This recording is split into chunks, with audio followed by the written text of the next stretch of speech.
एक बात पूछे ही छोड़ी बोली है सच सच गे। एक बात पूछे ही छोड़ी बोली है सच सच गे। गेली ससुरावा सैया मारो न काचा काच गे। गेली ससुरावा सैया मारो न काचा काच गे। कौची बतैया छौड़ा बतिया सच सच रे।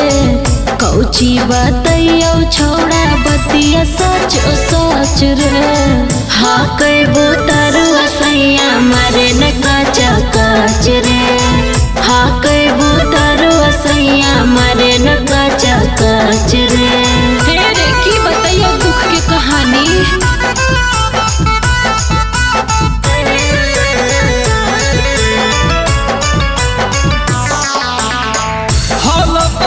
हवा छौड़ी गेलही पियावा घरे गे। जब जब कल तो पियावा लगलो नहीं डरे गे। रे की बताइयो सुना। दिनवा में बहरा छौड़ा रतिया में घरे रे। जब जब कल गए पियावा लगे बड़ी डरे रे। चढ़ली जवानी तोर साता में हो पौसा चल गे। अच्छा चढ़ली जवानी तोर साता में हो पौसा चल गे। हाँ कैबो तरुआ सैया मारे न काचा काच रे। हाँ कैबो तरुआ सैया मारे न काचा काच रे।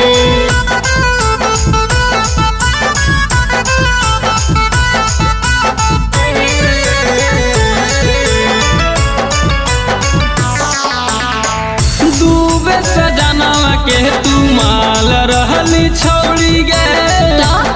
पर बियाहवा देहली यारहवा के छोड़ी गे। रे मजबूरी हलो ना। राइटर विजया हमर छोड़ देना पीछा रे। हो गेल शादी तोरा पूरा तो नहीं छारे।